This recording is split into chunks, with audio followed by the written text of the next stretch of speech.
Yeah, good evening everyone. So let's start. I'll be sharing my screen first.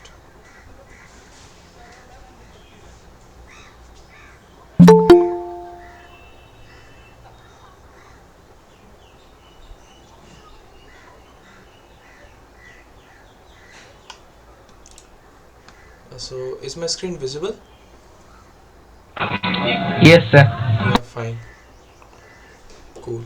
So let's do it. Second recording. Yeah, fine. It's recording. Okay. So start.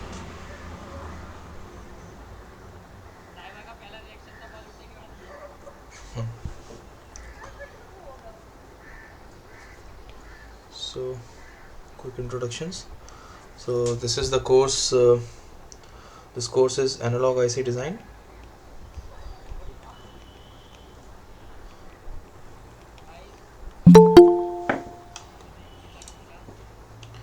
and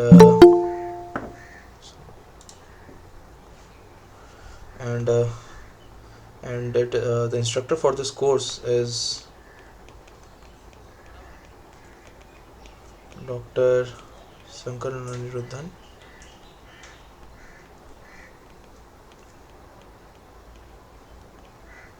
from IIT Madras, and myself, I hold these tutorial sessions. So my name is Mayank Anupam, and I am a PMRF scholar, currently pursuing my PhD at IIT Kanpur. Fine. So this is the introduction. So today I want to talk about mismatch and how to counter mismatch. So I guess you must have seen the lectures, right? And you must have had a pretty good idea of what mismatch is and how to model mismatch in the transistors. Or you have not seen the you have not I don't think you have a very good idea about mismatch in transistor, but at least you have had some exposure, right, of how to model mismatch as a whole if it is in a block. So basically what I'm trying to say is that in the case of a simple op amp like this, in this op amp you did model mismatch, right? And how did we model mismatch in an op amp? Yeah, someone.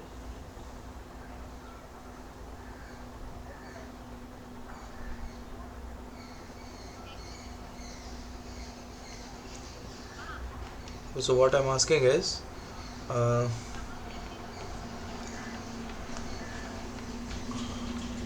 first of all, what do you think, what do you understand by mismatch? What do you understand by mismatch, this term mismatch in general, in the analog IC design? What do you understand? Anyone?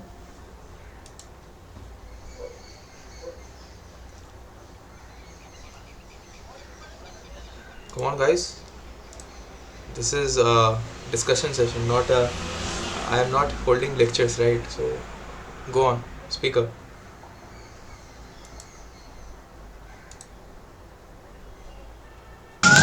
Sir, actual drain current is not what we calculated using the formula. Like, Cool. I mean, yeah, you are on the right track. So you are talking about more precisely about our transistor level mismatch. Okay. So let's talk about that. So the first thing, basically mismatch in transistors.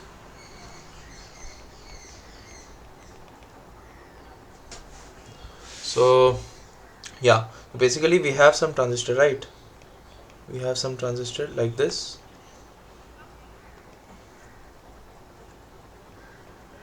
and this is and its bodies here also. Let's short body and source for now, and I will not show body, okay, for simplicity. So this is source. If I do not show body here, assume that it is shorted with the source. Okay, now this is gate, this is drain terminal. Fine. Now basically we know that if there is a voltage here, some VGS here, okay, and there is a voltage, some VDS here, okay, we know that the current through it, this current ID is given by some equation, right, which is equal to ID is equal to, if, let's say it is in saturation, then it is half mu n C ox W over L times VGS minus VTH the whole square 1 plus lambda VDS, right? This is the equation that we are familiar with. Okay, and now let's say when you calculate the when you calculate this current, okay, for this particular gate to source voltage and drain to source voltage, uh, you calculate it using some VTH, right? You have calculated some VTH for it. I mean, you know, it is already given to you. The VTH is already given to you before only. Okay, and using that you calculate it. But then you find that the actual current is not actually same as the current that you calculated, right? So basically the current that you calculate from here, it will be corresponding to some VTH that you have been given already. Okay, so some person has told you this is the VTH, and because with this you calculate the current ID, and you calculated this current ID. But then you saw that when you actually apply these voltages VGS and VDS across this MOSFET, you see that the current is different. The current that you are getting is different. Okay, I actual is not equal to ID. Fine. So what would be the reason for that? What can be the reason for that?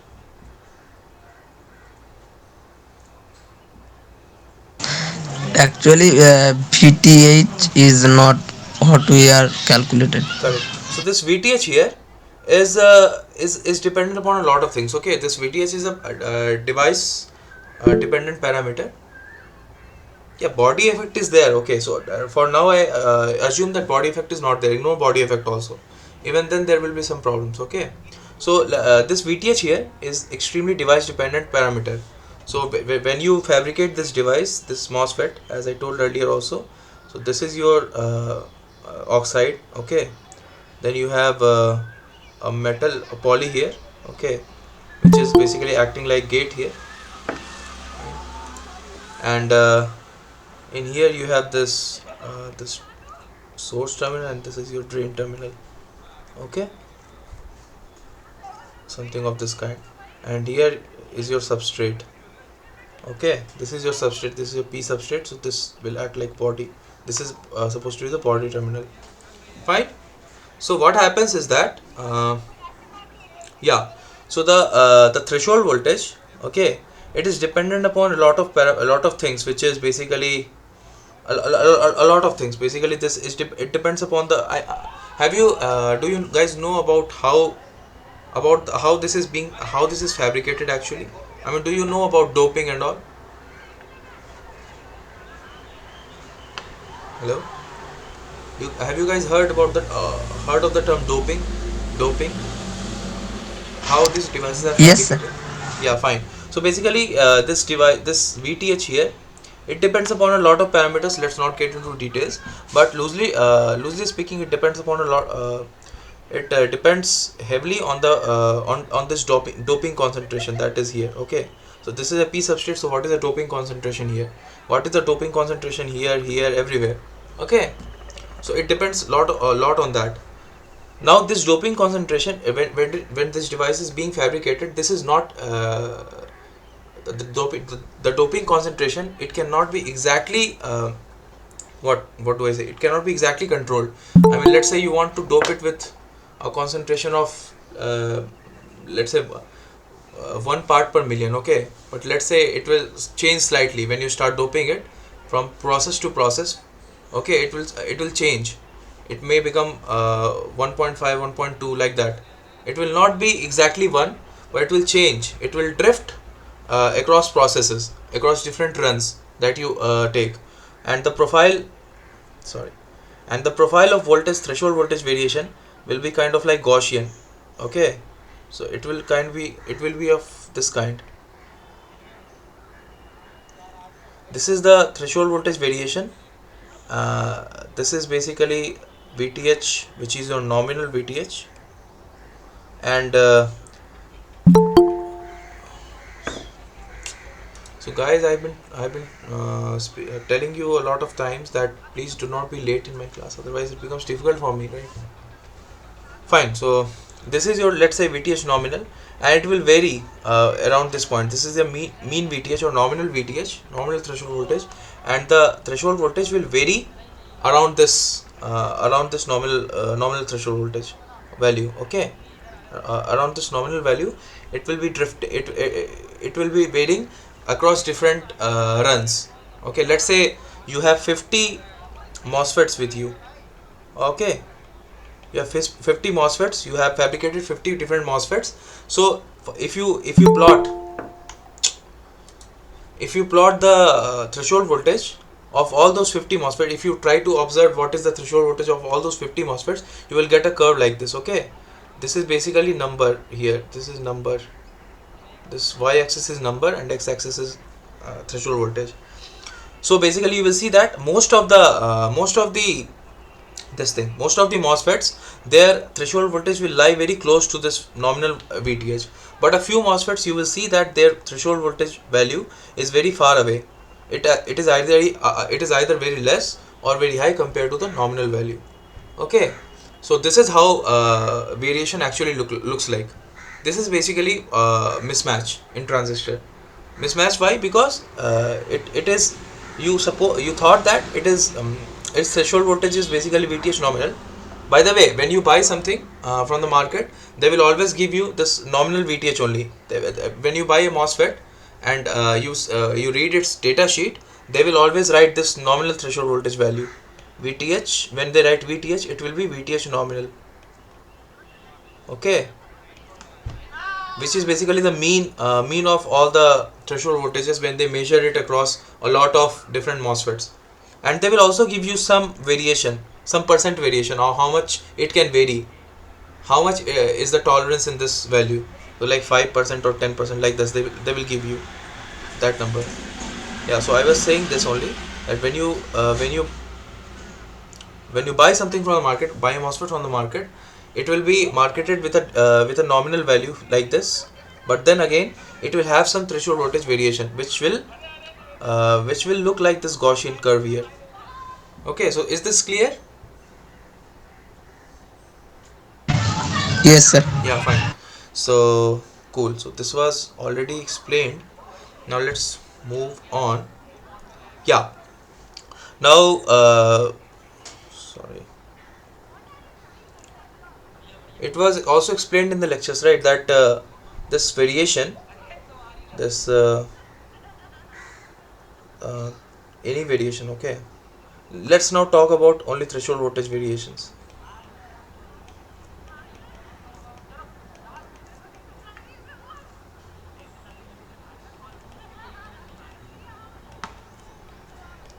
Okay.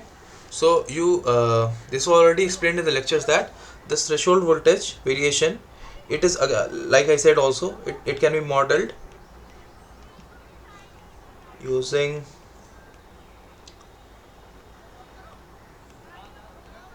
its statistical properties, right?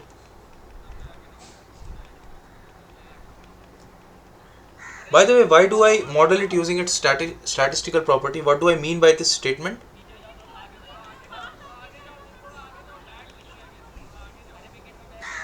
Yeah, anyone? What do I mean by this statement? Model using its statistical property. We model this threshold voltage variation as um, eh, using its statistical property, right? What do you mean by statistical property? Which is mean and standard deviation. Inbuilt, like Yeah, yeah. You were saying something. a statistical, like inbuilt, that cannot be changed. No, I mean I don't understand what you're saying. No, no, I'm saying that I'm asking why do I uh, why do I why do I bother to use this statistical property? Why do I use mean and standard deviation? And what is so special about these things? Why do I because it's a use? random quantity, Correct. So why do you think it's a random quantity? maybe temperature dependent. Correct. I mean, it is not in your control. Okay, random quantity means because the thing is that what do you say something? When do you say something is random? It is random when it is not in your control. You Sir, cannot. unpredictable. Correct. It is Yes. unpredictable. You cannot. You cannot predetermine what is going to happen. Okay, you cannot. You cannot do that. It is not in your control. You cannot say anything about what is going to happen. Okay, so that is why we call it is a random quantity. Threshold voltage variation is random. It is random because you see it is all process dependent, right? When you start fabricating something, something goes here and there. You cannot actually predict it, right? When you start to manufacture something, you cannot predict some things. Some things are simply out of your control, right? So that is why we model it in terms of its statistical property, which is basically mean and standard deviation. Okay, and as I already told, this Gaussian this when you when you observe this threshold voltage variation, it will look like this Gaussian curve. Okay, cool. And it will have some mean and standard deviation, right? It will have some mean, which is mu, or in this case we call this mu only as nominal threshold voltage, or VTH. That's a nominal here. And the standard deviation is what? It is basically sigma, right? Or sigma. This is the uh, this is basically what decides. The standard deviation is a measure of how spread is your overall variation in threshold voltage, right? You understand it, right? Standard deviation, what is the logic behind standard deviation? You understand it, right? Okay, let's test it whether you understand it or not. So I have been given two curves. One is this, okay, other is this. Which one do you think has the largest standard deviation? The broader one. Correct. So standard deviation in general gives you a sense of, let's say this is sigma 2, this is sigma 1. So sigma 2 is definitely greater than sigma 1. Standard deviation, it's a measure of how spread your random data is. Okay, it will have some mean. So in this case the mean is here, right? In this case the mean is here, and the standard deviation, it's a measure of how spread is your data is across the mean. I mean, with respect to the mean. Okay, cool. So standard deviation, if it is larger, for let's say for now we are talking about the threshold voltage variations. Okay, so what do you think is more desirable for us, if the if this threshold voltage, if the sigma is larger or smaller? So it is smaller. I Why? think sir, smaller is required. Smaller Why? is Why? required Why? because that will give us like more accurate value. Correct. So basically, sigma VTH, um, smaller value is desired. Cool. I mean, it will become much easier for you to design something if if the variation. I mean, you will be designing, right? As you said, you will be designing with nominal VTH only in general. You will be designing with nominal VTH, but your VTH again then can change, right? It can change it. You do not know what will happen. So if the variation becomes very large, then it will become very difficult for you to design something, isn't it? I mean, you might have designed it for something and something else might come out, and you do not want that, right? So as a designer, you always want less predictability, less unpredictability, okay, in your design. You always want something, your design to be foolproof, and for that you want everything to be as predictable as possible, right? And when you require when you require high predictability, it means that you require smaller value of this standard deviation of this thing, threshold voltage variation, right? So you learned that this sigma is directly proportional to 1 over root over w times L, right? You learned this. Is this clear? You learned it, right? Hello. Yes. Yeah, so say something. Yes, sir. Yeah. Yeah, yeah, cool. So Yeah, and this width and length, this is the length and width of the transistor, and this sigma here is the sigma VTH. Okay, and this is directly proportional to 1 over root over W into L. Cool. So if you increase your width and length, if you increase the size of your device, it means that the sigma is going to decrease, right? Cool. Yes, sir. Yeah. So it is ideally desirable for us to reduce the to increase the size to make sure that the design is more predictable. I mean, whatever comes has lesser variations from the desired value. Fine. This is what is desired. Now, okay, okay. So fine. Now you also learned about this thing, right?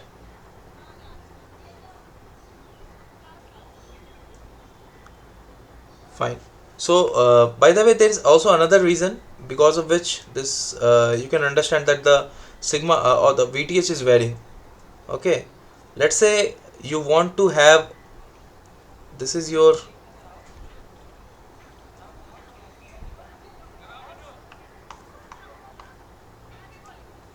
so this is drain, this is source, this is gate. Okay, let's say you have designed it with some dimensions. So this is W, this is L. Okay, let's say you want some dimensions. You have designed it with some W and W, some L. But when you start manufacturing it, this W and L will not be very precise. I mean, when it is manufactured, the gate may look something of this kind. So there will be like this. I mean, it will be something of this kind. Okay, something of this kind, and even drain will look something like this, so it will not be very precise. Okay, so when that happens, again you have some variations, variation in threshold voltage, and those variation can all the variation can loosely be lumped into this expression here, empirical expression. So this sigma VTH is inversely proportional to the square root of this double width into length. Cool. Now, what is the logic, by the way, of this thing? Can someone explain that this sigma here, it decreases when you increase W and L? Can someone think about a logic?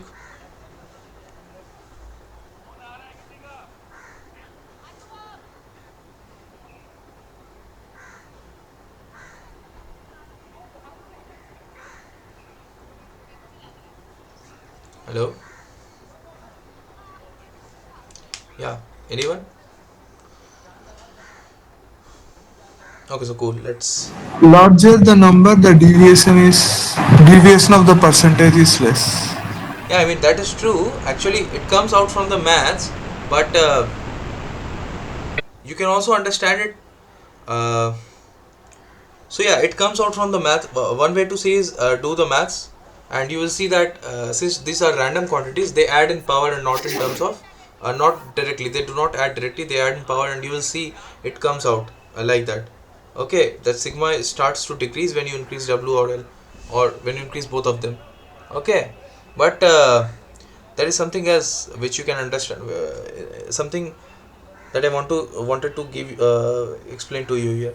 So this gate and drain and source, everything, this wiggling here, okay, this wiggling here, it actually depends upon what is your it is not actually a this thing, not actually dependent upon what this thing, what size you are trying to implement here. So what I'm saying is this drain, gate and source, these are mapped onto the onto the surface of the substrate using something called photolithography. So have you heard of this term, photolithography? Photolithography, have you heard of this term? Yes, sir. Yeah. So what do you understand by this term? What is photolithography? Sir, in process of manufacturing of IC, we are doing it means we put a mask and then Right, light something like right, that. right. Definitely yes. So basically, what you do, you have a substrate here, okay, and what you do on this substrate, since you are you see the requirement of photolithography is simply because we are talking about nanometer scales, okay. we are trying to make some things which are very precise up to a nanometer. Okay, and for that we are using lights. Okay, so light has very small wavelengths, right? And light can be used uh, used to make some things which are very precise. Used It can be used to map up something which are very precise. Okay, so what we do is that we use lights, and that light falls onto the substrate, and it maps whatever we are trying to print on it. Okay, it is just like printing.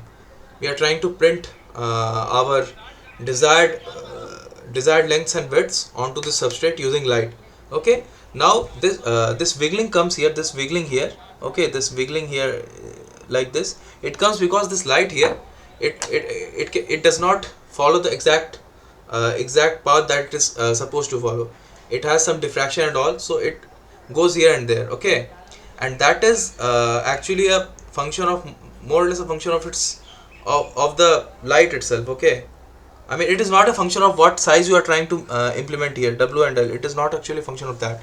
Okay, so that is why uh, when you increase the size, okay, even if you increase the size like this, uh,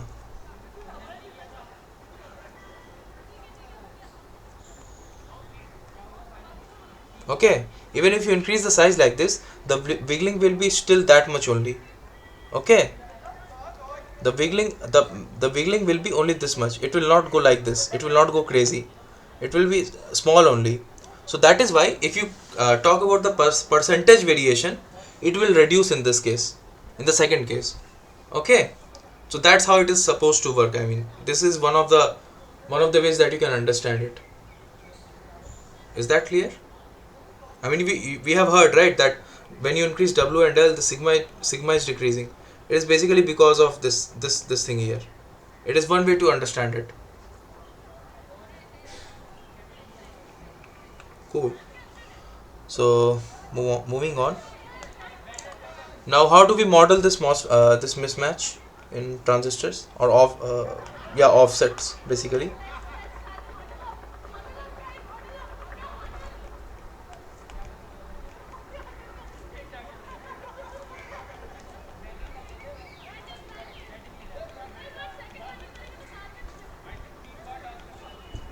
How do we model it?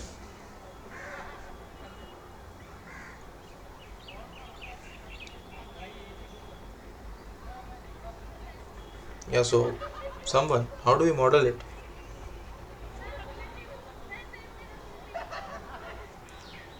Okay. So if no one is saying anything, so let's say we have this MOSFET here.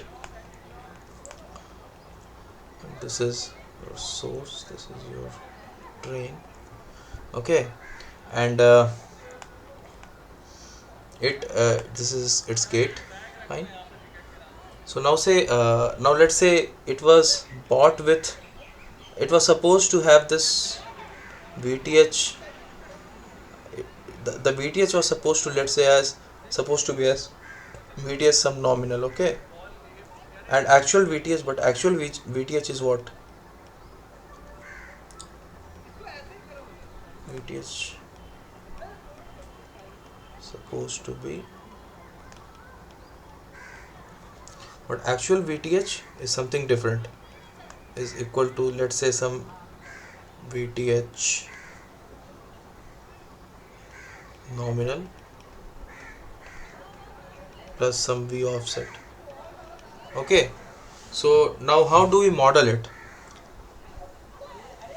You understand my question, everyone? Hello? Yeah, someone please speak up. I mean, this is not a Yes. lecture. Someone speak up. This is already Yeah, covered, yes, right? sir. So please Yeah, tell yeah, me, yes. how do you model it?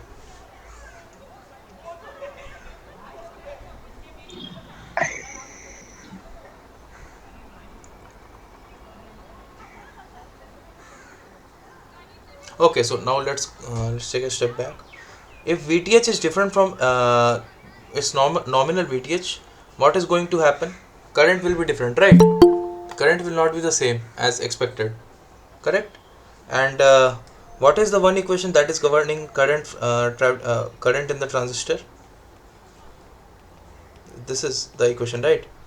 Some constant here times W over L times VGS minus VTH, the whole square of 1 plus lambda VDS. Correct? Fine. Now if we have some variation in the threshold voltage, basically this is the term that will vary, right? It can be also written as this way. So basically this is Kn times W over L. Let's put it here. Times VGS minus, this will be VTH nominal. I am just replacing this VTH here with this expression here. VTH nominal minus V offset. Okay, the whole square times 1 plus lambda VDS. Okay, or in other words, this can be written as Kn times W over L times VGS minus V off, okay, minus VTH nominal, the whole square 1 plus lambda VDS. Yeah, now can you say how do we model it? How do we model the threshold voltage mismatch? From this, can you get some hint? I mean, do you understand the question? What is meant by modeling, by the way? What do you understand by modeling something?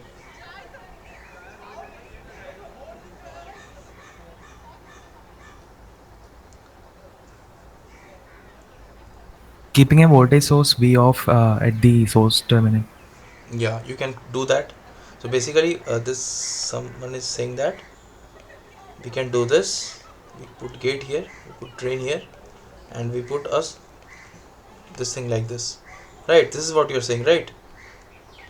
Yes, sir. This is definitely what we can do. Yes, this is actually a right answer. This is something which we can do, right? We can also do this. I mean, this is equivalent to putting a source, voltage source here also. Let's put it this, and here this will be minus, this will be plus. Sorry. And then we have this terminal. This is your gate. This is V off. Okay. This is drain. Right. These are two ways in which we can do it, isn't it? Fine. So this is clear, right? Now we already know that if we increase the sizes of the transistors, okay, if we increase W and L, the offset voltage, this extra voltage, offset voltage, it can be reduced, right? It can be reduced. So while designing, if you, let's say, if you find that the variation is not variation is not tolerable, the threshold voltage variation is not tolerable, so what will you do? If you find that in your device which you are designing, you see that the threshold voltage variation is not tolerable, so what will you do? I mean, you have two options, right? For designing with some particular current, let's say the current is given to you, some current is given to you, ID, and then for this current you can have, you will have some different some value of this W by L, right? For a particular, the current is not actually dependent upon what exact value of W and L is, right? It is dependent upon the ratio of W and L, isn't it? So let's say you want to keep this W by L as equal to 2 for some particular current value, ID.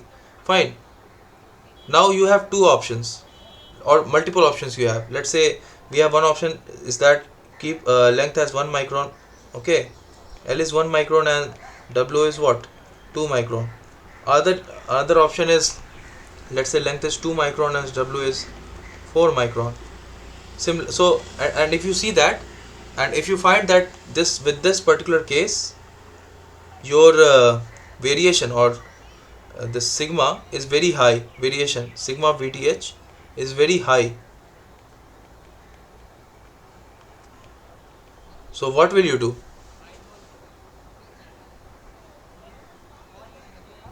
I mean, this is not tolerable. Let's say this is not tolerable with this particular value, length 1 micron with 2 micron.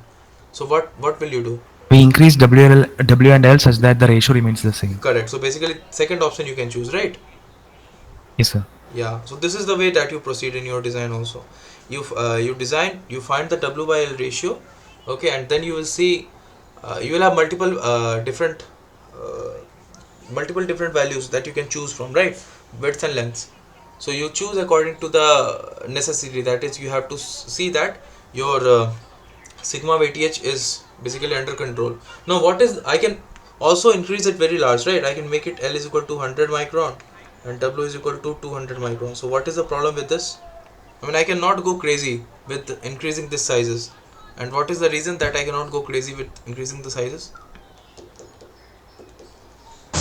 Power dissipation will be more.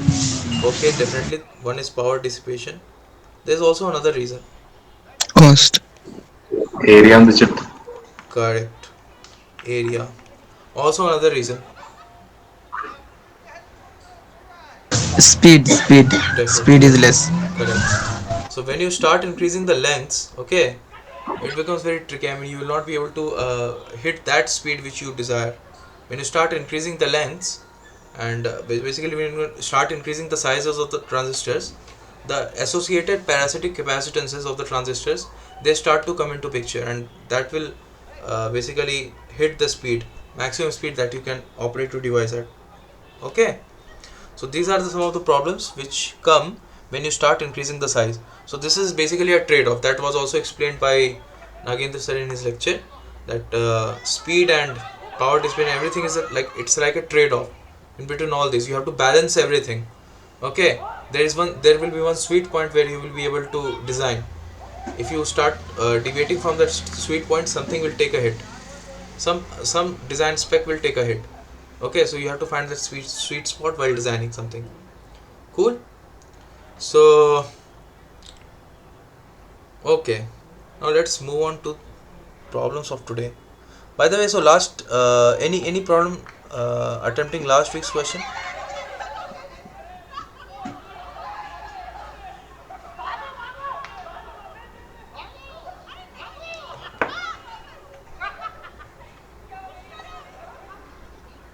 So I Yeah, so can you hear me? yeah. So Hello. I had a problem with I don't remember the question number, but um, the problem with I did get the face margin. There was a question to find the face margin in first question for second part first question. One second. Actually, my screen is kind of stuck. So, do you see a different screen or is it just stuck here? It's stuck, sir. Okay, let's sort that out first. Cool. Let's share this again.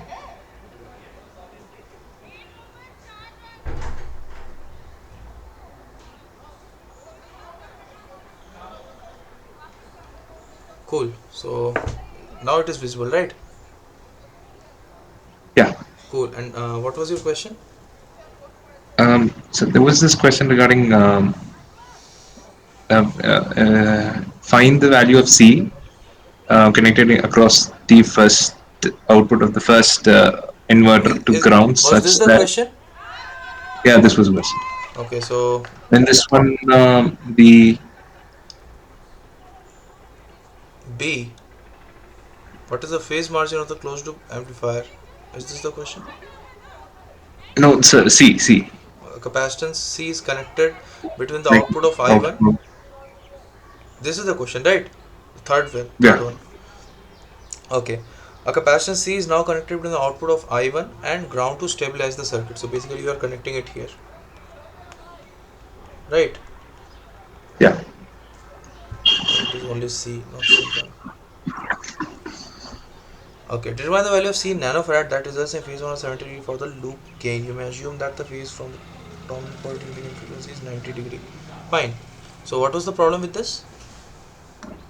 Um, the question thing is, if we add the capacitance, the pole will actually move a bit closer to the origin, right? Yeah. The pole which is distributed by the Yes. first, Yes. and the other two poles will remain at the same position Correct. itself. Correct. But both of, but all three of these poles will be at a lesser frequency. Will be at a frequency which is less than the unitary loop gain frequency. No, not necessarily. But initially, if we consider only without the capacitance, just Yeah, all of them will be less, right? yeah, definitely So that's why yes. we get a negative phase margin. Yes. You But see, once we add, you have this condition, right? Let's say all the poles are very close by. Let's say this is pole P1, and then this is pole P2. Okay, and let's say this is, sorry, my drawing is not very good. And let's say this is pole P3. Okay, now let's say okay, this was the condition, let's say. Okay, and here you get okay, negative phase margin as you said. Okay, yeah. cool. Now if you move it close, pole P1 very close, it also might happen that your unity gain frequency might be like this, right? It can be hit here. That is a possibility, isn't it? Unity gain obtained frequency can hit over there. Yeah, it is a possibility, isn't it?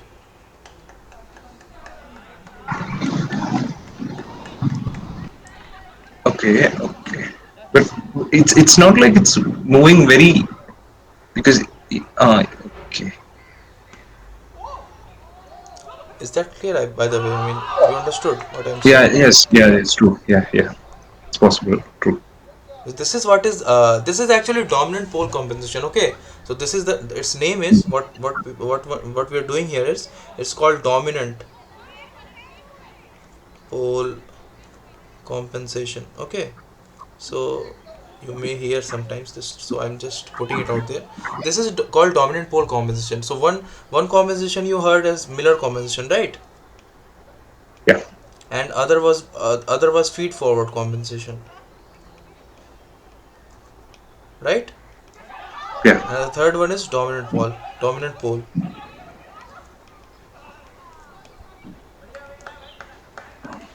So in dominant pole compensation, what do? We just add a very large capacitor somewhere in the loop gain path. Okay, somewhere in the loop Okay. we put a very large capacitor that will introduce a very dominant pole at the very close to origin, such that now the new unity gain frequency will be very close to this. I mean, very close to that pole. All the other poles which are non-dominant will occur only after the unity gain frequency. Okay, that is the logic. But we really aren't changing the position of P2 and P3, right? No, we are P2 not and changing. P3 are We are not changing the position of P2 and P3. Okay, but because of this dominant pole, this P1, when it is shifting in this direction, the unity gain frequency can shift here, isn't it? And that's a possibility. okay. Yeah, that's true. Correct now? Yeah. Yeah. So that is why we do it. This is called dominant pole compensation. Okay. Okay, sir. Okay. Okay. So anything else? Sir, No, that's this it. is Vishnu. Yeah. Sir, I've done exactly as you did, but the answers were like 15.094 nanofarad if the range was between 13 to 15. And the similar thing happened to me for all the five. Like the phase margin range was 60 to 62, and my answer was 62.05, and Okay. etc.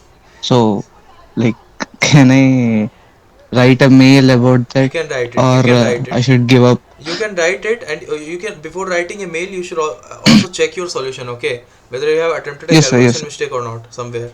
Like calculation mistakes, like what could go wrong if 15.094 was the answer I and mean, 15? okay, I mean, just check it. I mean, I'm just saying that Okay, just okay, before writing a mail to a professor, you should definitely cross check everything. You do okay. not Thank want to write over nothing. Okay, it should not thank be you, sir. that it was your fault. I mean, okay, just try Okay, sir. first cross check all your calculations. Okay, and then you write a mail showing your calculations. Maybe something can Okay, be sir. done about that. Thank you, Fine. sir. Anything else?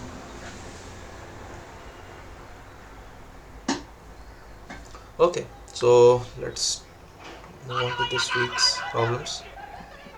This one, yeah, this one. Yeah. So the first question that in this week's assignment, you have to get into MOSFETs. Okay, so let's practice it here. So this is the first problem.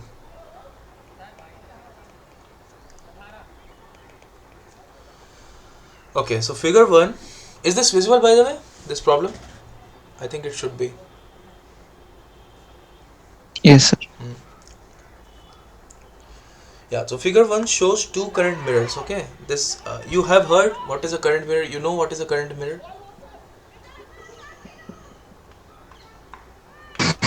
Yes, sir. Okay, so those people who have not heard, don't worry. Just ignore this term here, two current mirrors. Okay, I mean just think of it in terms as some circuits. Okay, just think of it as some circuits. Don't think of it as some with don't get I mean don't get intimidated by this fancy name here. It's just some circuit. Okay, fine. So we have those two circuits with without and with cascoded transistor. Okay, so this is this transistor here, this contraption here is called cascode. Okay, and if you have heard it, it's okay. If you not, I am explaining it. It's just it is called cascode. When we put one transistor above other, this is called cascoded. Okay, so here we do not have this cascoding business. Here we have that. Okay, both the current sources supply a current of zero point 0.5 milliampere. Okay, so this is 0.5 milliampere. This is also zero point 0.5 milliampere. Okay, now consider mu on Cox like this, and this is Vt and this is lambda, this is WL for all transistors. Okay, now for the configuration of A and B, find out the following. What is the minimum value of V0 for which all the transistors are in saturation? Yeah, tell me.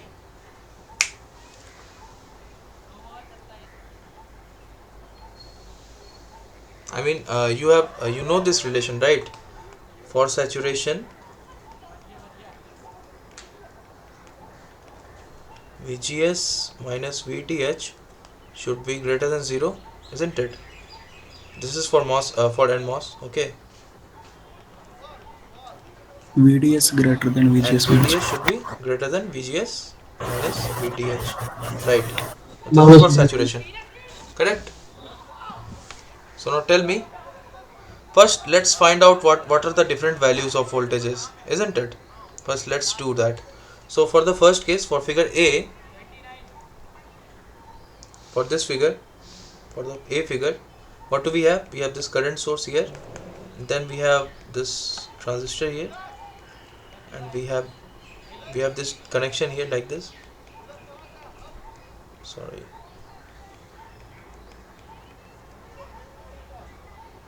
V naught, and this is I naught.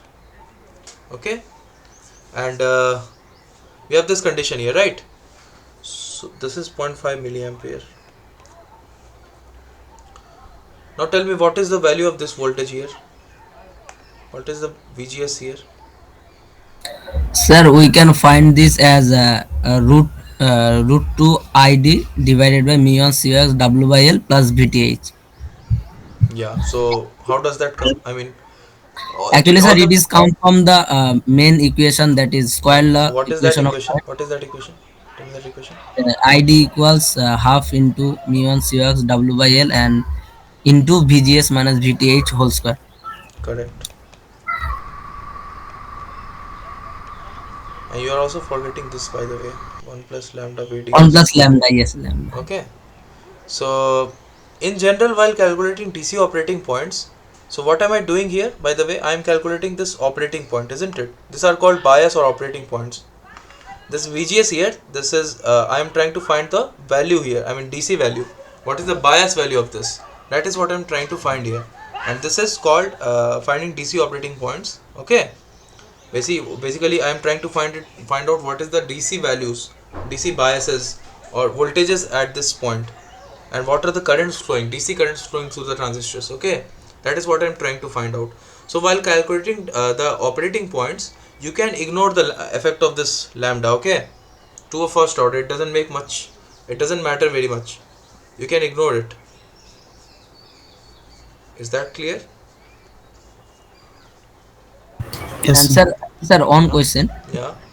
Actually, sir, in assignment 7, there were some ambiguity in the question. So, uh can you please solve later? Like, Assignment 7. Which was assignment 7? The thing that is going to come now, or the one that already? no, there are some ambiguity in the question. Like, didn't get actually what is asking in the assignment. Okay, So, let's. Let's see what is that question. Oh, okay. So I understand now.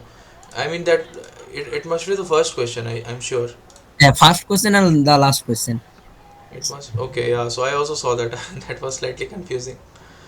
Yeah, I saw that. Actually, the first question was slightly confusing. I mean, what they were asking, trying to ask, it was not Yes, very clear.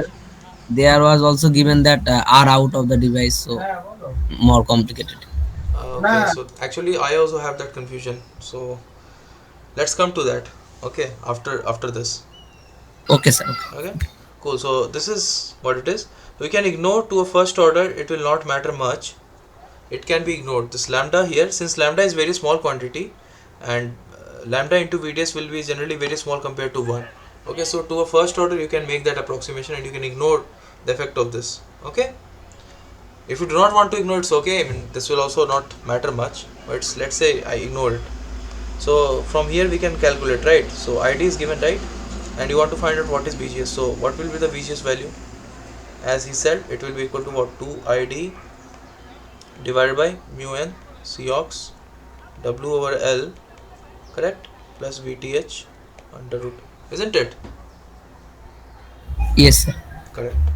Why won't it be plus minus? It should be plus minus, right? Why shouldn't we take minus here?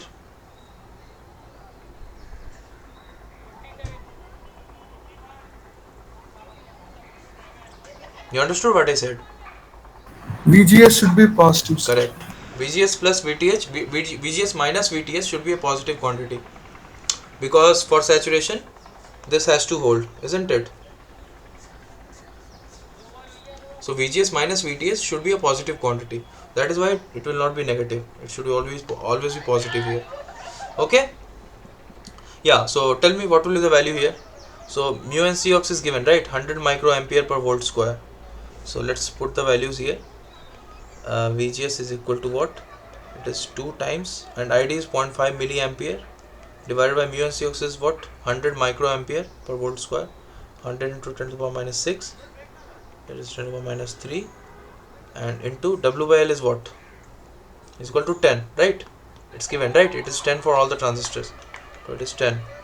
And what is VTH? VTH is 1, isn't it? VTH is 1 volt. Cool. So what will it be? Guys, calculate it. Tell me what it is.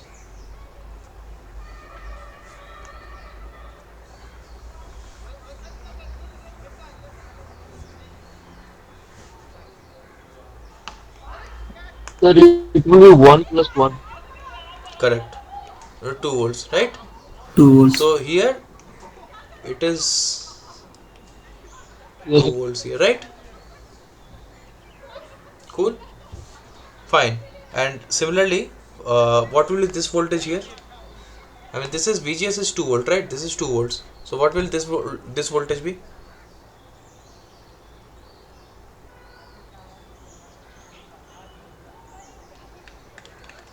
What is this voltage? That 2 volts. Yeah. So why did it take so much time? And it is direct short. I mean, here there is a short, right? I was calculating. Yeah. There is a direct short here, so it is 2 volt. It can not be anything else. Okay. And now, so here we made an approximation, right? That we ignored this one, lambda VDS compared to 1.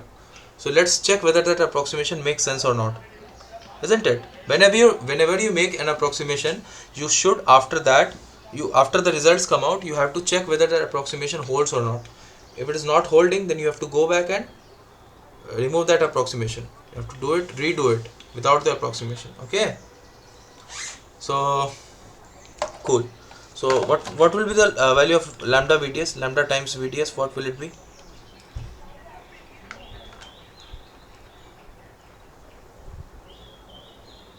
Yeah.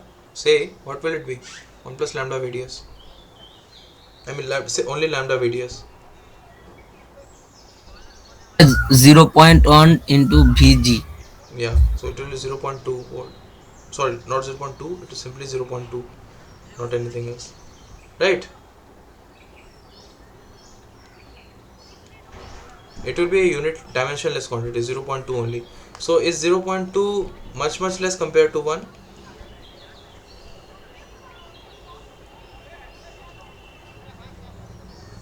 It can No. be.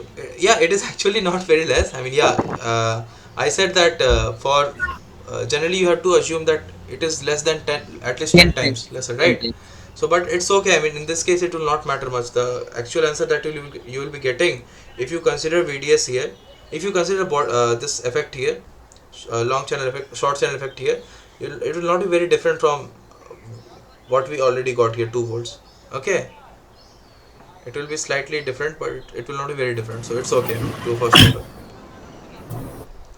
Okay, fine. Now let's calculate the same values for this particular case here. So in this case, what will be the value? Tell me. I will not do it. I will ask you to do it. Tell me what will be the value here. What will be the value of this voltage here? Same current, zero point 0.5 milliampere is flowing here also. The same voltage will be Correct. there. It will be 2 volts. So what will this be? 2 volts. So what should this be?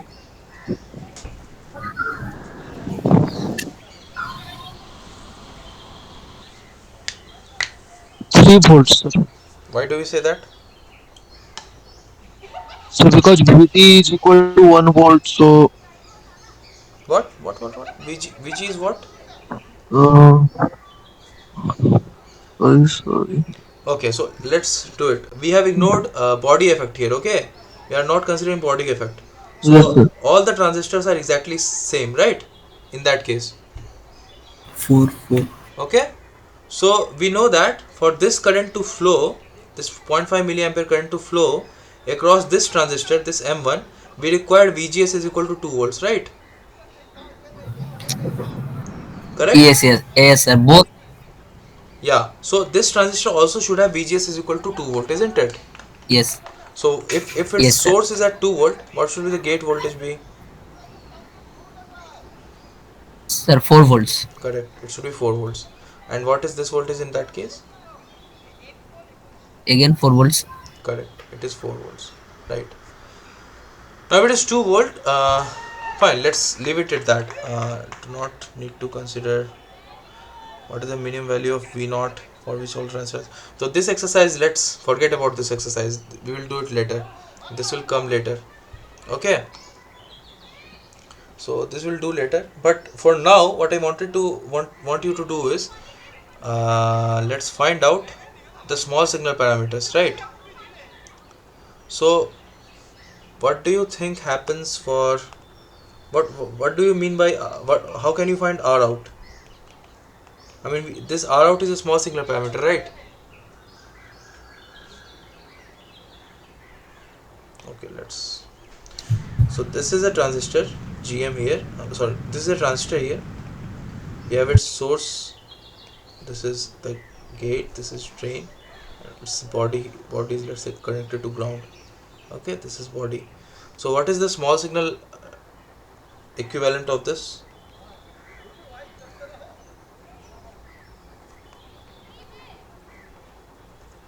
Yeah, Pi mod. correct. So what is that? How do we draw that? So this is gate, okay, and this is drain terminal. From here we put a current source, okay, and this is your source, isn't it? And here we have this R out also between drain and source. This is R out. This is drain. This is GM times. This is basically VGS, isn't it? No. Small VGS. Okay, this is your source here, isn't it? And your body is somewhere here, which is simply grounded. This is your body. Okay, GM times VGS, and this is your R out, isn't it? This is the small signal equivalent, right? Cool. And what is the value of GM? What is the expression for GM? Sir, there are three expressions. We can use Yeah. root 2 pi d by VGS minus VTH. So let's write all the three expressions and let's understand when to use what. So one expression is what? Root over 2 ID. What else? by VGS minus 1. What? Divided by over Divided by time. Divided by, is this one? Is this correct? Yes. Are you sure? No root, sir. Is this correct? Yes, sir. Sir, upper part is root 2 ID just. Lower part is yes, yes, that is right. So let's write it. I mean, otherwise people will get confused. So GM is actually equal to del over dou ID by dou VGS, right? Yes, sir. Correct. And what is ID? ID is here, right? Mu and C W over VGS minus VT. Let's ignore this quantity here. 1 over lambda VDS. Let's ignore it. So we have ID is equal to mu and C W over L 1 over 2 into VGS minus VTH the whole square. So dou ID by dou VGS is actually equal to mu n C ox W over L times VGS minus VTH, isn't it? So this is basically equal to GM. This is one expression for GM, correct? Yes, Let's sir. write it here. Mu n C ox W over L and VGS minus VTH. Correct. Fine. Other expression can be what? We can replace this. We can get rid of this VGS minus VTH, right? We can get rid of this VGS minus VTH by using this relation. Correct? So what is VGS minus VTH Yes, from sir. here? ID by So, 2ID by mu n C ox W over L under root. Correct? oh, yes, sir. So other expression can be what? Mu n C ox W over L into root over 2ID upon mu n C ox W over L. Correct? And that will be simply root over 2 times ID into mu n C ox W over L. Correct? Right now? So this is another expression.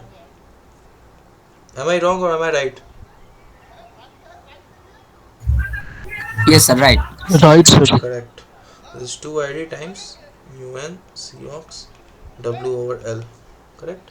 Now the third expression can be what? We can get rid of this mu n C ox W over L. Correct. That can also be done here from here. Correct. So what is that? What is mu n C ox W over L?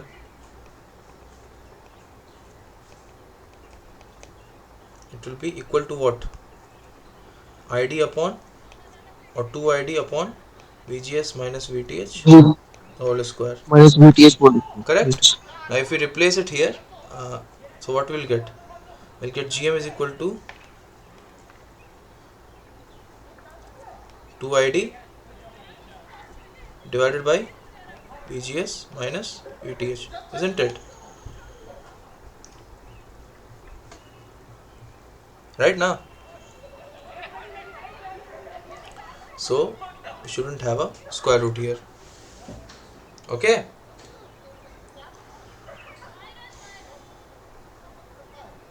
Is everyone clear?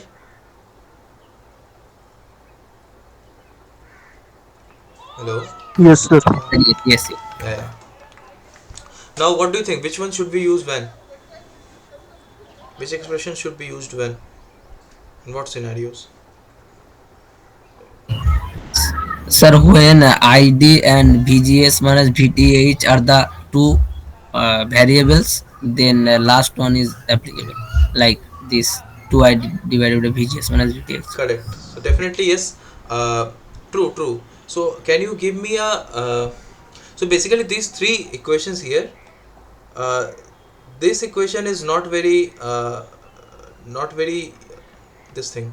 This is just a mathematical manipulation, this expression here, okay? But these two expressions, the last two, they have design implications also, okay? What we mean by that is that these two equations are used depending upon which particular design approach you are taking. You know that for biasing a particular transistor, what is meant by biasing? That is, you are trying to set the gate to source voltage here. Okay, you are trying to set all the voltages and all the currents in the transistors. Okay, basically the current ID and the gate to source voltage VGS and the drain to source voltage VDS, these are the three operating points of the transistor. Okay, or the three bias points of the transistors. Okay, now these are set in various ways. Okay, one way to set is by simply putting a gate to source voltage source here. Okay, that is, you connect a voltage source here between the gate and source. Okay, and you set the gate to source voltage, that will automatically set the current, right now, right. So if that happens, when you use a voltage source here to explicitly define the gate to source voltage, in that scenario, when you use explicit voltage source here to define the gate to source voltage, then the correct this thing, the better equation to use for GM is this one. Okay, better expression to use for GM is the last one, in which the GM is a function of VGS minus VTH. Okay, since VGS is given here, right? VGS is defined explicitly using a separate voltage source, isn't it? Is that clear? Now there is another scenario which is actually given here. In this case, you see, you use an outside current source here. Okay, and this device here, it is put in some contraption here, isn't it? The gate and drain are tied together. Okay, it is put in some contraption here to make sure that this current 0.5 milliampere is flowing here, isn't it? I mean, if you put it like this, the current in this is defined, isn't it? Current in M1 is defined. Even before knowing what is the gate to source voltage, you will know what is the current flowing through this transistor M1, isn't it? Because the current is determined by outside world. I mean, you are explicitly defining what is the current that is going to flow in this transistor M1. Okay, so this kind of devices where the current is actually determined by you, these are called current biased transistors. Okay, this was a voltage biased transistor. This is voltage biased, and here is a current biased scheme. This is current biased. Okay, so in this case, the better expression to use for GM is the second one. Okay, this is the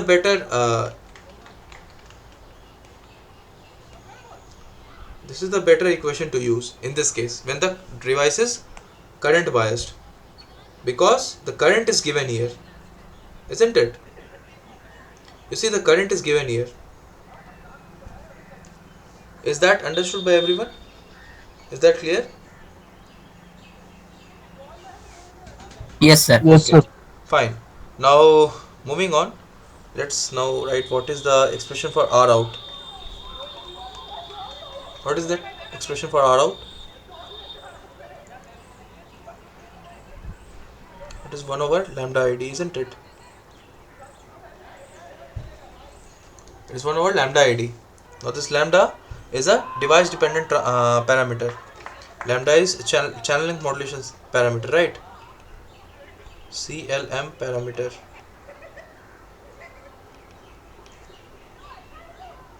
which is short for channel length modulation.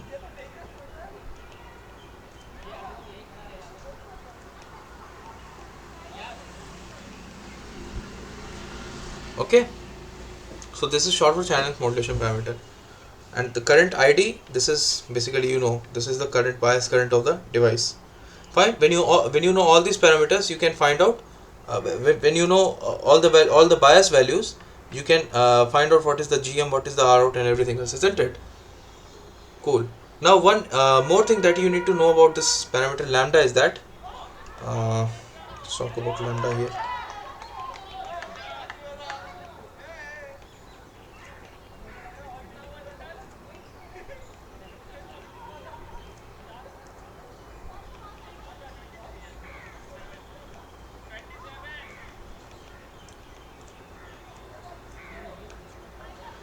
So lambda is equal to what? mm, Sorry, not lambda, but r out is equal to 1 over lambda id. This lambda here is clm parameter, and lambda is actually inversely proportional to length, okay, of the device. Is this clear? If you increase the length of the device, the lambda, it goes down, okay. It is inversely proportional to length. So you can say that lambda times length is a constant value, isn't it?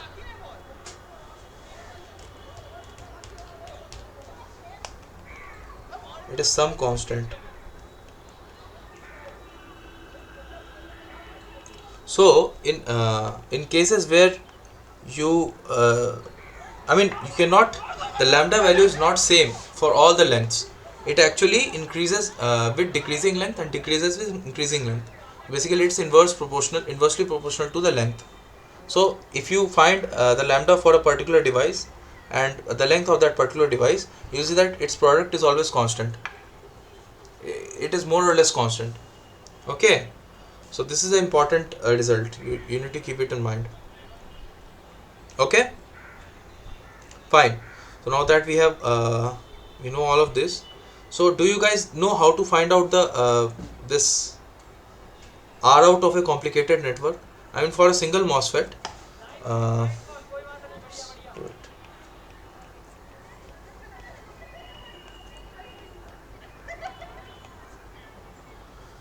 So how do you find R out, by the way? The output resistance of any complex network, any complicated network. Sir, we apply a test voltage and measure So the current. so let's say this is an LTI network, okay, and I want to find out what is the output resistance here. So what we do?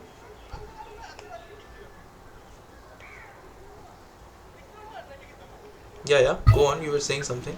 Sir, we apply test voltage across the terminals and find the current out of this voltage source, and we Correct. take the ratio.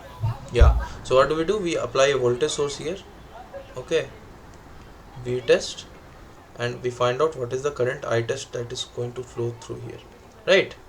And we take the ratio. So R out will be V test upon I test. Okay. This is our R out. Okay. Now similar thing we have to do in any network. Cool. So let's say we have to find the R out of this particular a single MOSFET. Okay. So R out of an NMOS. What do? We have this NMOS here. Yeah. By the way, in this we have to do something else also. What do? We have this LTI Sir, network. we have to kill the independent Yeah. sources. Correct.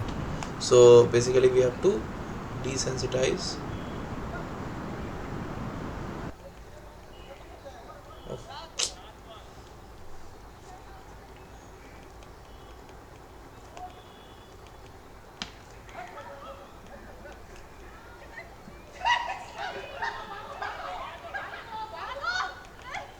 cool.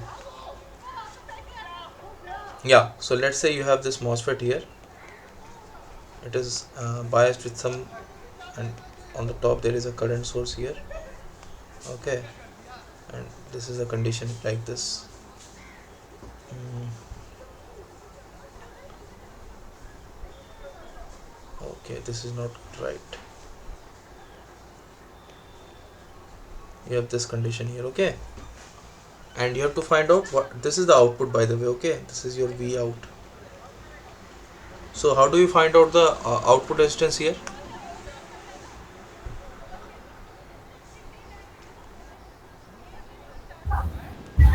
Sir, we can open circuit the current source and Cool. apply a V test and find the I test. Like, Correct. and So we can draw the small signal model for this. yeah, first we have to open circuit, right? So this is open circuited. this is the VDD here, so there is nothing here. Okay, this is open circuited, and this is your V out, and this is your this thing, right? We do this first. Okay, and then what do? We from here to here we start doing this. We first connect it here, and this is like this, and across this output we connect a voltage source, isn't it, of V test. And we have to find out what is I test. For that, what do we have to do? We have to write its small signal model, correct? And what will be the small signal model here? How will the small signal model look? This is gate, this is your drain, and across it you connect it like this. This GM times, let's say this is, so the source is grounded here, right? And this is VGS, GM times VGS, okay? And then we have this, we have connected a, yeah, so there is an R out here also, okay? R out, and here we have connected a voltage source, and everything is grounded. So this is V test. We have to find out what is I test. Yeah, so and this are connected, right? This and this is shorted. This is gate and this is drain. So gate and drain are sorted, isn't it? Now tell me what will be the R Yes, sir. out here. I mean, Sir, 1 over GM parallel are out. correct. So overall RO, let's call it RO, will be equal to 1 over GM parallel R out, isn't it? So Yes, this sir. you understood how to find it out. Now let's take this one as an example. Let's take this guy here as an example. Okay, we do not know what is connected on the top of it, so we have this particular situation here. This is grounded. Here we have some voltage V, let's say call it V bias. Okay, and here we do not know what it is. Let's call it V out. So how do we find out the output resistance here? RO. Or just tell me what is RO in this case. Sir, it will be just R out. Correct. So RO will be simply R out, right? R out of this particular NMOS, correct? And let's take the another this network here.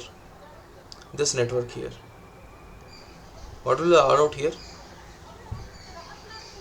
Sir, Yeah, let's do it. We have this guy here, and then another NMOS here, which is cascoded. This is connected to some bias 1. This is connected to some bias 2. Okay, it has its R out here. This is R out 1, or let's call it, let's call this one as 1, this one as 2. This is R out 1, this is R out 2, correct? And this is, let's say, the output V out. So what will be the output resistance here? sir, it will be 1 plus GM2 R out 2 into R out 1 and plus R out 2. R out 2, yes.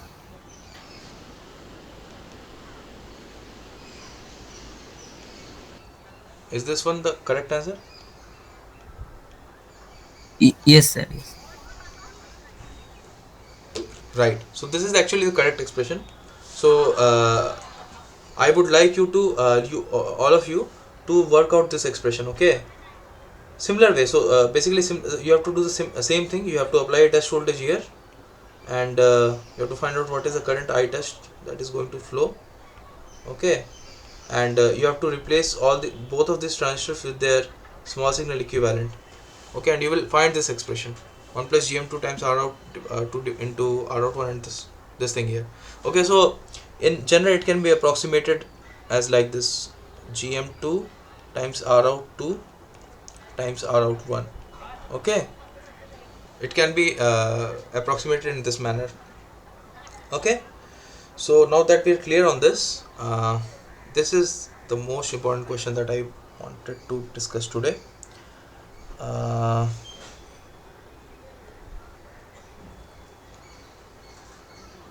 Now let's say, uh, yeah, we have found out what is the R out value, everything else. Okay, we have also found out what are the values of voltages here, isn't it? So this is 2 volt, this is 2 volt, this is 2 and 4, and everything we have calculated. The DC operating points we have calculated. Okay, now let's say, I said that, uh, mm,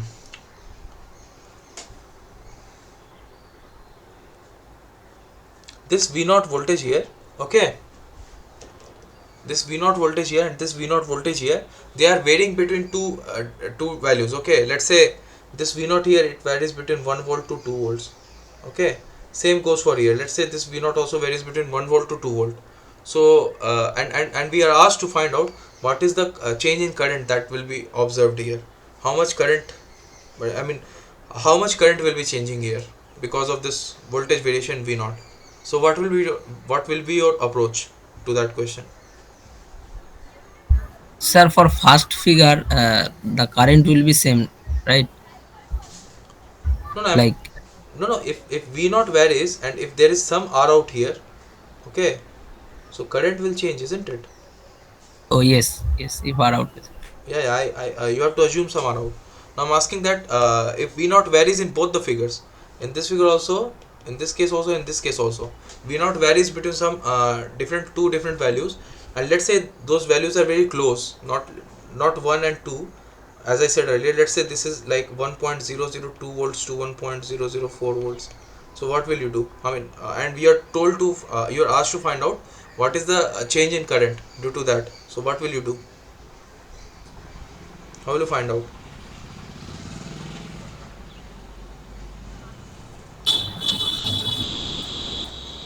Sir, use the current equation, sir. ID equals to VGS 1 minus, plus lambda VDS. correct. So that will you will use, right? So I am saying that, okay. So you do that for this particular question. You do that, and you will pretty soon run into a big problem when you do that. When you change V naught, I mean, we have to calculate V naught here, here, everywhere. And for this, it is very easy, right? But for this transistor here, it will be very difficult. When you start doing the maths, it will become very cumbersome and very complicated. The numbers will be very difficult to handle. So there is an easy way out, much easier way out, which can help you with the calculations at least. I mean, if the numbers are very close by, then you can do it.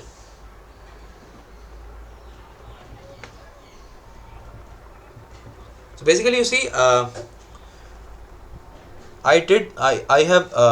was talking about this R out and everything, right? I made you calculate R out of this transistor also. So there has to be some reason that I did it, right? I mean, otherwise I would not have done it today. I did it today because there was some reason. Now that's a hint. What will you do?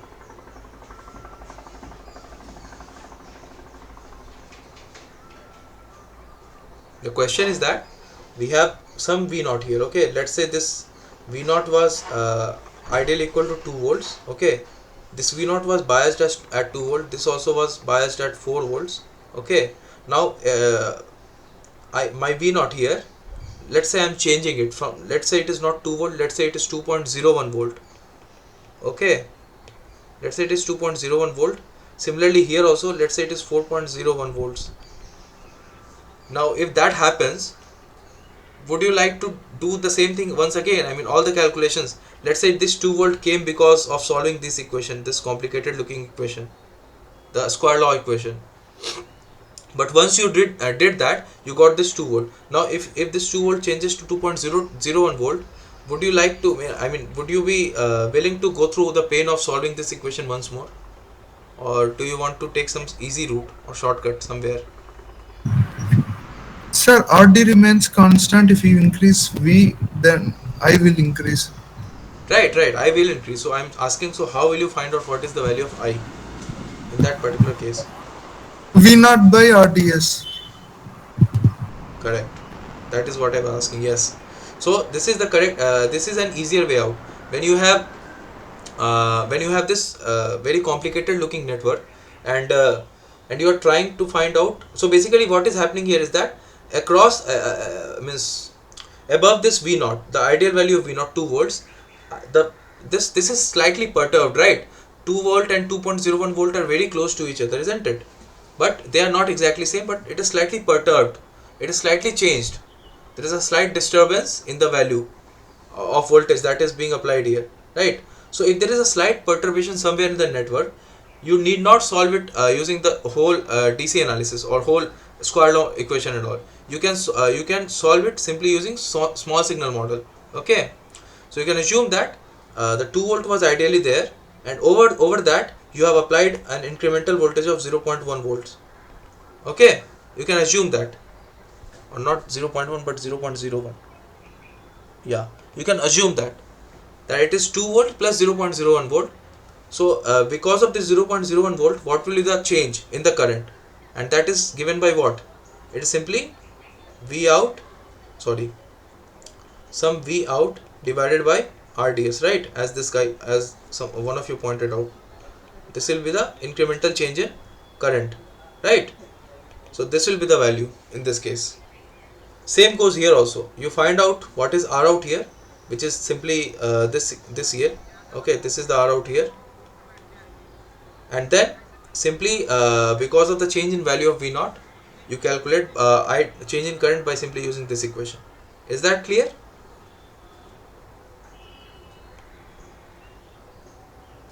Is that clear for everyone? Sir, sir, incremental change, sir.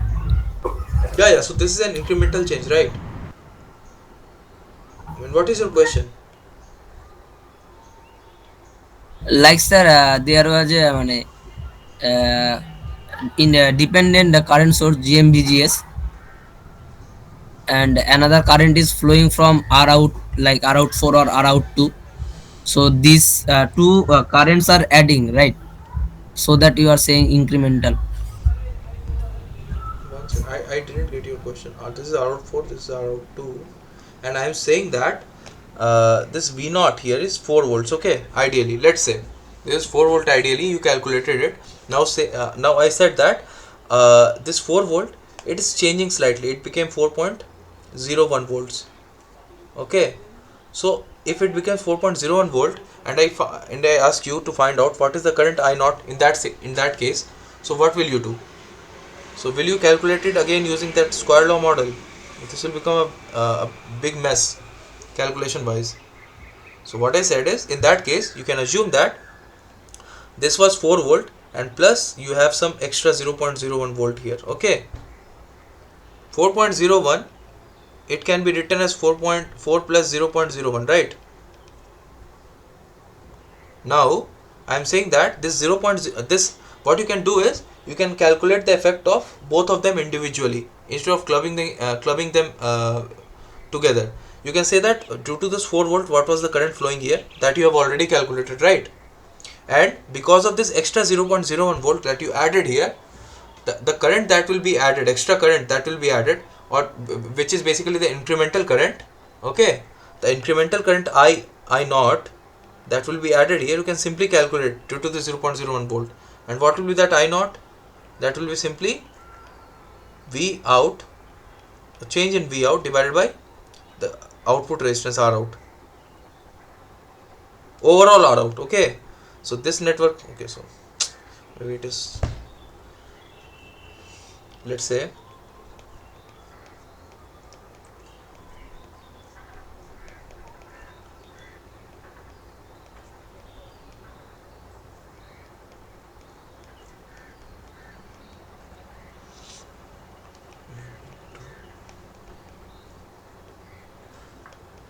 let's say you calculate. Okay, now let's in this case, let's say after solving all the equations you calculated what is V out. Okay, now I said that this V out value, it changes slightly to V out plus some delta V. Okay, now I ask you what is the current because of that. So because of V out, the current that was flowing inside this was ID, some ID. Now let's say the V out is changing by some delta V. So what will you do? Will you solve the whole equation again, or will you do something else? What is meant by finding output resistance of a network? I mean, what is meant by finding output resistance of this network here? Sir, how good the device is acts as a current source, like higher the Right, output right, right. resistance. So if you get some particular R out here, what does that mean? The current source can be replaced by the R out. Basically, this is the Like situation, right? I mean, this is the current source. This is R out here, correct? Something R out here, correct? This is basically you are writing Norton equivalent, isn't it?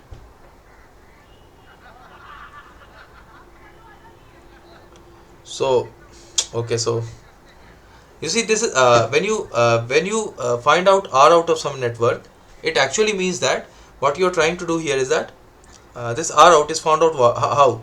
I mean, it is basically the current. There is some current which is basically because of the an extra external voltage source that you have applied at the output, isn't it? When you have applied an incremental voltage source here, an extra voltage source here, V test here, because of that the current, it is still taking some current. If the current would have been zero, then the R would have been infinity, isn't it? Then it would have been perfect current source, isn't it? Whatever voltage you apply here, whatever change in voltage you apply here, it doesn't matter, it will not take any current, isn't it? Then you say that this network here has infinite output resistance, or it becomes a perfect current source. But it does not. If that does not happen, then what happens? Then basically, if this network has some finite R out, it means that when you apply a test voltage at its output, it will have it due to that there will be some test current, isn't it? Some current will flow. And what will be that current? It will be basically equal to I test will be equal to what? V test upon R out, isn't it? If the R out is not if R out is not infinity, I test will be some finite quantity which will be given by what? If you apply a test voltage at output, then V test upon R out, that will be the current, isn't it? Hello? yes, sir. Yeah. So that is what I'm saying here. That earlier you had earlier you calculated your earlier you calculated your V out and ID. Okay, you calculated it for this network here. Okay, for this network here. Now let's say this. Yeah. Now let's say this V out, it changes by slight. It changes slightly and it becomes V out plus delta V. Now I'm telling you how to I'm telling you to find the current again. This ID current again. This ID will not be same, right? It will change slightly. It will become ID plus some delta I or some small I. Correct? It will change, isn't it? Now I'm asking what will be the value of the small I? That's all I'm asking. What will be the value of small I? And how will you find out that? There are two ways to find it, right? One way is to write the brute force equations. I mean, first the first the output voltage is V out, and then now it becomes V out plus delta V. You write all the square law equations, that 1 plus lambda VDS and everything, and then you find out what is the value of current. There is another way also, and that is slightly less messier. It is much easier. It is much easier to find out, and this that can be done in this manner. Like, if this delta V is very small, this is very small, then we can say that it is. Then we can replace the transistors using the small signal equivalent. Okay, and then we can simply write this I is equal to R out, basically the R out of the whole network. Okay, sorry, not R out like this, but yeah, I will be equal to this delta V divided by R out of the whole network. That is what I am saying. Is that clear? Yes, sir. Clear, sir. Yes, Right. understood. Yeah.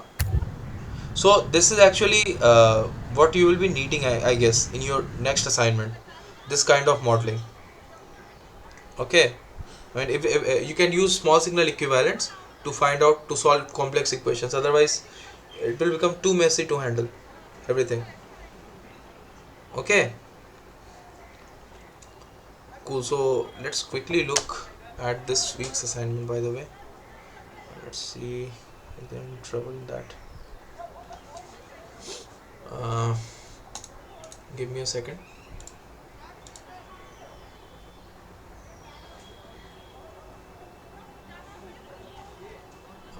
Okay.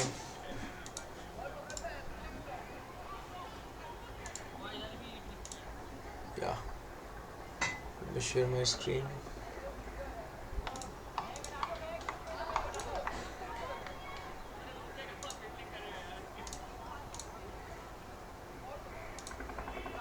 Yeah, is this visible? Is this Yes, sir. yeah? So there was this question, right? The first question, which is an NMOS current source with I 0 zero point 0.5 milliampere must operate with drain source voltages as low as 0.4 volt. If the minimum required output impedance is 20 kilo ohm, determine the width and length of the device. So this first part, determine the width and length of the device, that is not actually, you do not have to determine that. Okay, the question is actually this one. If the gate source voltage is set to 2 volt, what is the minimum required ratio of width to length of the NMOS for ID is equal to zero point 0.5 milliampere? This is the question actually. Okay, you have to use this information that it has to be as the VDS has to be as low as zero point 0.4 volt and the minimum required output impedance is 20 kilo ohm. These two information you must use from here, and the last information you should use is from here, 2 volt. This is 2 volt and the current is 0.5 milliampere. Okay, okay, fine. Now you see, we have this, you have to find out the sensitivity.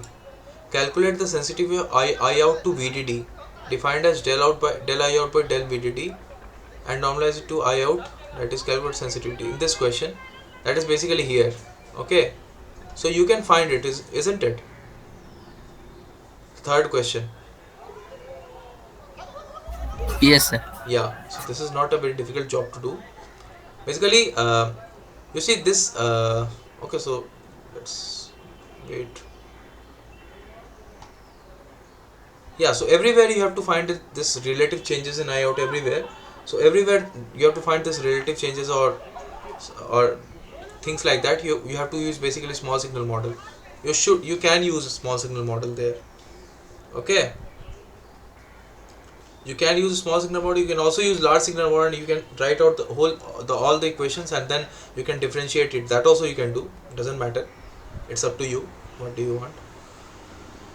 Okay, so yeah, so that was the first question. So what was another question?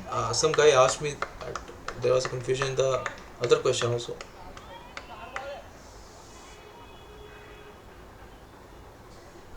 Sir, Yeah.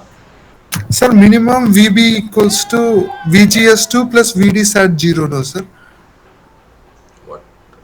Which question are you asking me about? Seventh question, sir. Determine, not, sorry. Ninth question, sir. Determine the minimum allowable value of VB.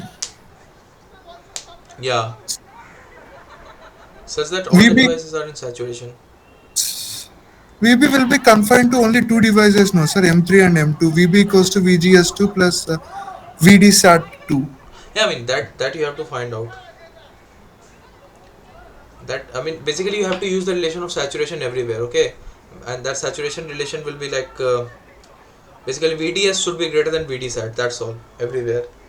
That has to happen. That has to be ensured. So from that you can calculate minimum value of VB. I mean, what will happen if you reduce VB? Think from that M2, perspective. yes. What will happen if VB starts to go down?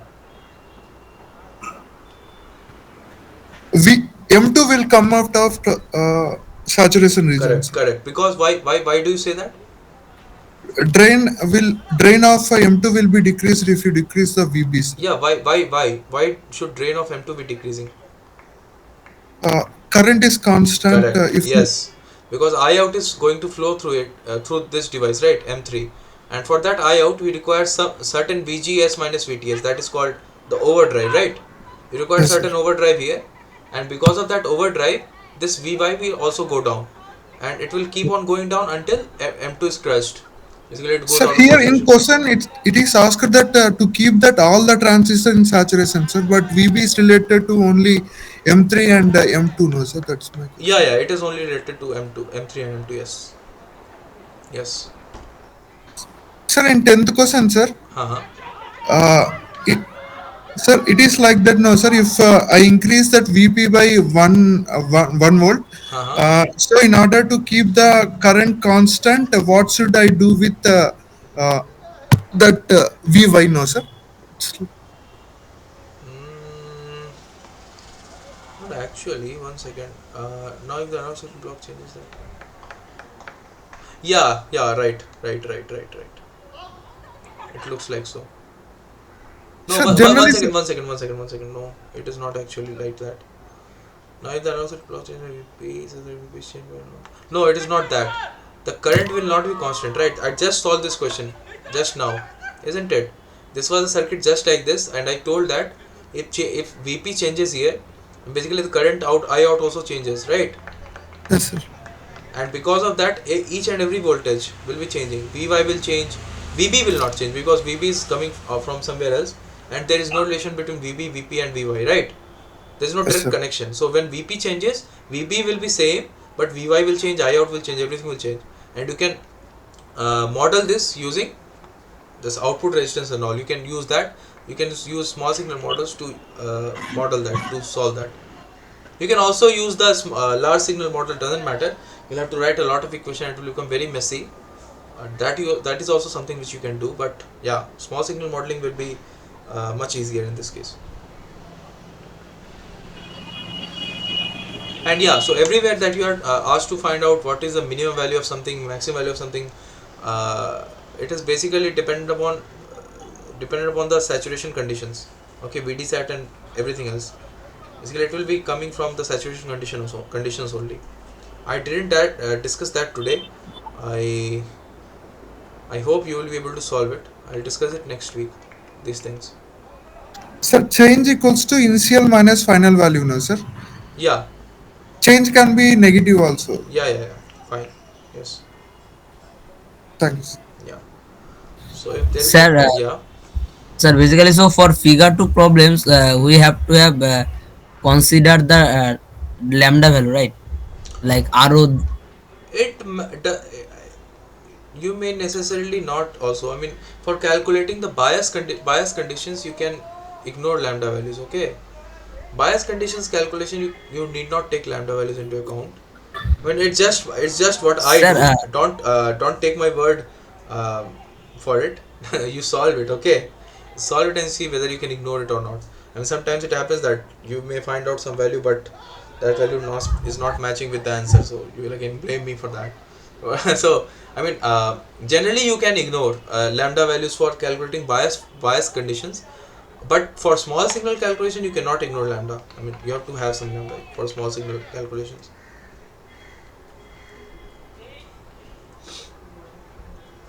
okay, okay, sir. Yeah. Fine, is that all?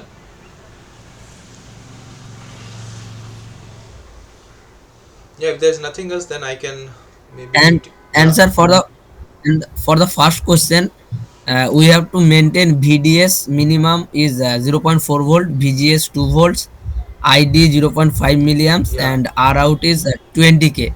All That is these R out things. minimum. That is minimum R out. You can go higher. Okay, minimum. Uh, Okay, ठीक है. yeah. So if there's nothing else, so let's call it for today. Let's meet again after 1 week. Okay. So I will be covering next week. I will be covering other things that I didn't cover today. Cool. Let's see you next week again. Thank you for joining today. Okay. Sir, one Thank you, more sir. question. Yeah, Like, yeah. Go on. Ask. sir, why we use the term compensation? Like, it is for stability. Like, As I told you, compensation. na. What? Why? Yeah. So compensation means because we are trying to. Okay. So you're asking me why the word why the name compensation. Yes, yes, yes. Okay. So that is not something which I have an answer to. Why do we call it compensation? Yeah, I've not actually thought about it. So I'll get you the answer for this next week. Okay. Okay, I'll ठीक think है. about it. Yes, sir. So I have a doubt regarding voltage bias transistor. Yeah. Ask. You told that we explicitly mentioned the VGS value, Yeah. and we shall have a current flow ID flowing through it. Yeah. But shouldn't we also explicitly mention the drain source voltage Yeah, value? actually correct. So that is why we do not use this voltage biased condition, voltage So I biased got this label. doubt because I have heard that when you have only the VGS value, certain VGS value specified above the overdrive value, Hmm. you only have the channel. To have a current flowing, you should also have certain VDS value. Oh no, So no, with that is just the true. VGS, That actually okay. So how do I call it? How do I say it? So generally, what happens is that this VGS, when you apply a VGS, okay, this MOSFET okay, will not be hanging, right? It will be connected. Its drain will be connected to something, some load, right? yes, So when that happens, the drain to source voltage will be set according to that. Basically, they both all the devices they have to be satisfied, right? The current and voltage equations for all the devices has to be satisfied. So when you do that, the drain to source voltage will be defined in that manner. And but yes, again, we cannot guarantee that it will be always in saturation. That is why people do not use this gate so this voltage bias scheme. Generally, people use current bias scheme, that is more robust. Okay. okay. But even in the current bias scheme, Hmm. shouldn't we have certain VGS value such that a channel is That is formed? set, right? That is actually set. I mean, this will come later. I mean, these are biasing schemes. Different biasing schemes. You just uh, set one value, and other values are set accordingly, according to Okay, that. When you make certain current flow through a transistor, it will not happen unless it will it will it will have to maintain certain gate to source voltage, isn't it? I mean that, but that will automatically happen. It's okay, all from the about rest of what the is, circuit. yeah, it is all about what is it that you are controlling, what is the independent variable that you are controlling. Other variables are simply dependent upon that variable. Okay. Okay, Let's say you are using a voltage bias scheme, so basically your independent variable is VGS. Okay. And yes, rest all other parameters are set accordingly. Similarly, if you are okay. using a current bias scheme, your independent variable ID is is current. independent. Yes. Okay, And other parameters are set accordingly. So that is how it is. okay, sir. Okay. Thank you. Yeah, so thank you for joining today. Okay, have a nice day. Thank you, sir. Hmm. Thank you, sir.